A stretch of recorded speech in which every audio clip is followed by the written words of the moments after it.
The pressure of the water was crushing, and the darkness near complete, and it was cold, so terribly cold. Panic seized him, and he swam upward, fighting the freezing, dark water. Stroke after stroke, he clawed upward, his muscles burning. Even as the coldness snapped his heat and strength, his lungs were afire. Where was the surface? How far to go? He was going to die here. Through his blurry vision, Lucian saw something floating above. What was it? He swam toward it. It might be his only chance to survive. As the shape of the object materialized before him, he realized it was a rope. "Let me help you," his mother's voice.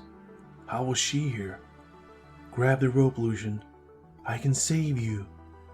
An unseen force stayed his hand. He wanted nothing more than to grab it, but all he could do was stare at it in paralysis. "Reach for the rope!" The line was slipping away into darkness. Lucian's muscles exploded into action as he swam toward it, but it was withdrawing faster than he could swim.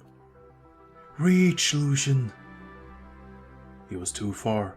Lucian couldn't hold his breath any longer. He sucked frigid salt water into his lungs. In and out, in and out, in and out. It entered and left, cold, stinging and harsh, but also life-giving. Oxygen infused into his blood. How could this be? The blackness of his vision receded until only coldness remained. Lucian didn't question it. He was breathing, and he would live. He didn't need the rope, nor the salvation it offered. This was a dream. It could be nothing else. Upon that realization, the scene shifted. He was somewhere else. He now sat at a table next to one of Miami's canals. Lucian recognized the place immediately. It was an outdoor restaurant he sometimes went to by his condo. The sultry and humid air stuck to his skin. The fact that it was night didn't make it cool though. It was a place of comfort, but tonight he felt as if someone were watching him. The hairs on his neck stood on end. He took a sip of the cold beer on the table in front of him to steady his nerves. He was meeting someone. He remembered that. But who? It was so hard to remember why he was doing things anymore. His hand clamped around the beer can, slightly crushing it. "Careful there!" That voice. Lucian turned and remembered who he was supposed to meet, and why he had been so afraid. "Louisa?" he managed. His heart ached at seeing her face. How he hated that. The woman had taken him for a ride that nearly killed him. Her looks made it hard to regret his past bad decisions too much though. "May I sit?" Lucian cleared his throat and gestured toward the empty seat. "Once you would have stood and put out my chair," she observed a bit ickly. Her black dress accentuated her curvy figure. That had to have been a strategic choice on her part. Anything to give her an edge in conversation. Her lips became pouty as she stared at him across the table. Her shoulder-length black hair fell upon pale shoulders. Those dark brown eyes smoldered with anger and barely suppressed hurt. Still prickly over the breakup then. This conversation would not be pleasant.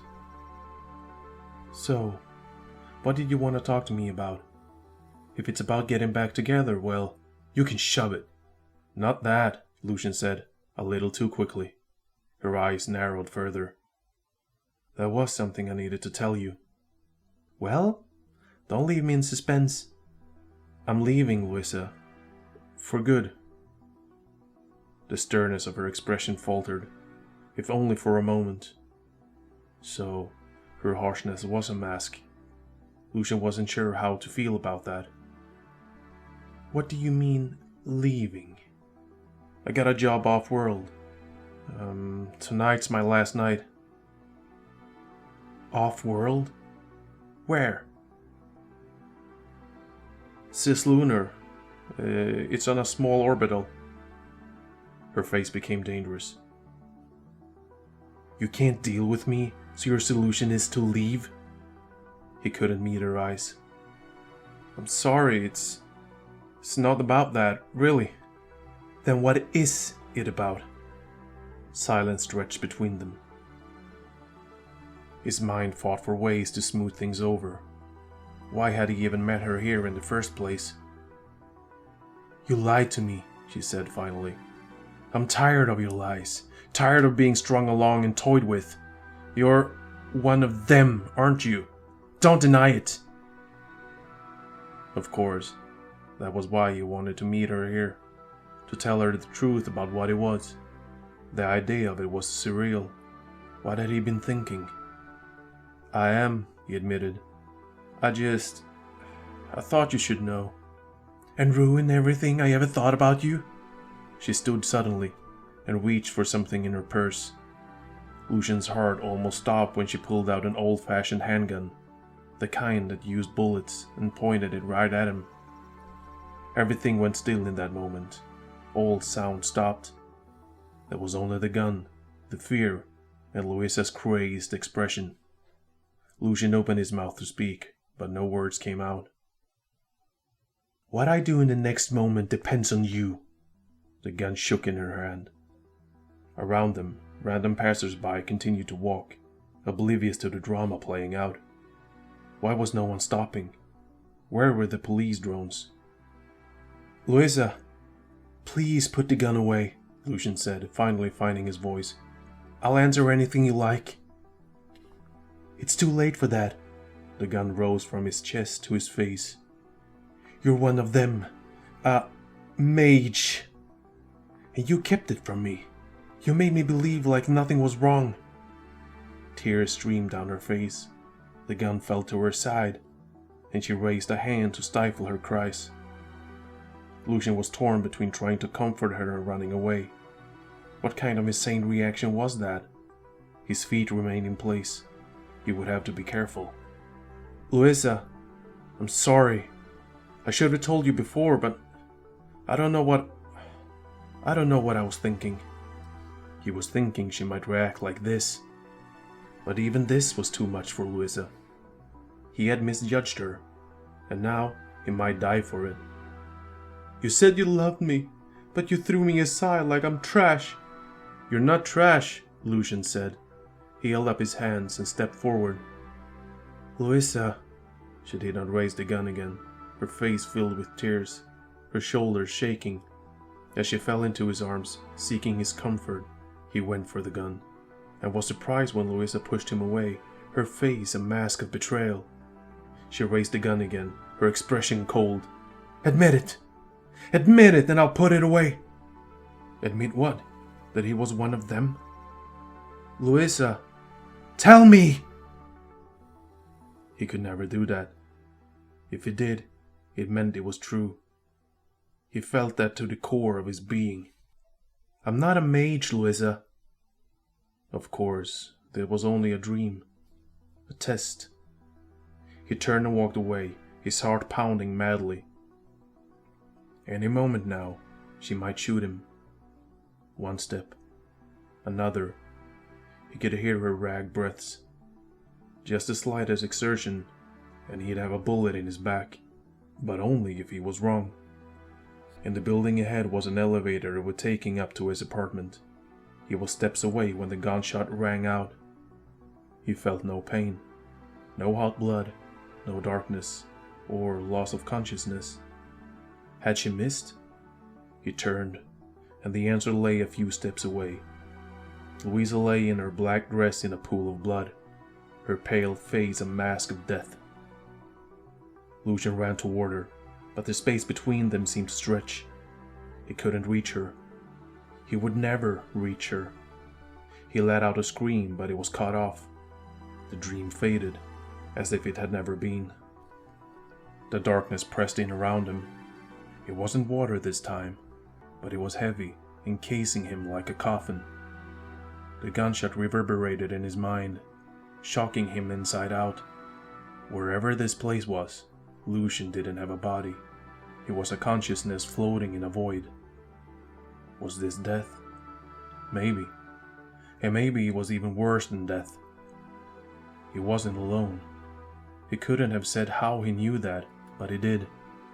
All he wanted was to escape. But just as he knew he wasn't alone, he knew escape was impossible. "You are the one." Who was that? With every word, Lucian suffered a peal of dread. All he wanted was to wake up. All he wanted was to deafen himself to that horrible voice. This time, Lucian knew it was a dream, but the realization wasn't enough. He wouldn't leave until the voice had gotten what he wanted. But what could that be?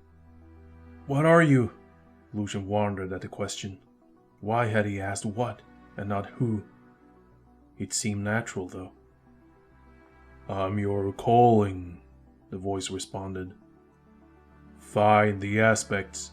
Bring them to me.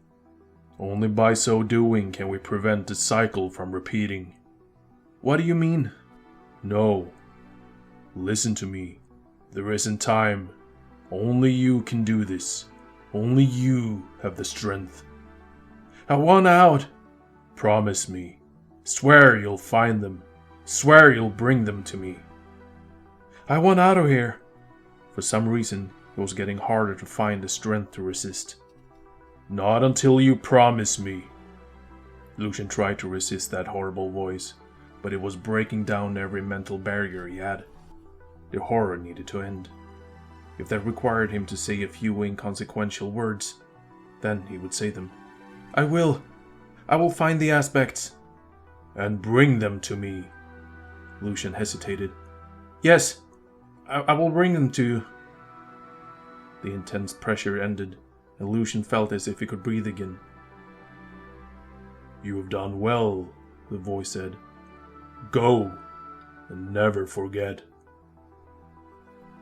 Darkness swirled around him, forming images. Faces materialized in the maelstrom. Apparitions birthed from the dark void. His mother, her face tired and bearing new lines.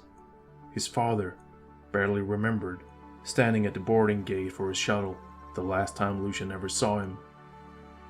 Louisa, her tears black as ink, her expression mournful. There were new faces too.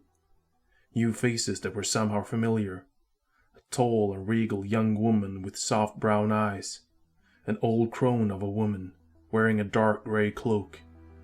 Two disheveled men, huddling about the fire in a dank cave. "Remember." The voice faded, and Lucian was shocked to wakefulness.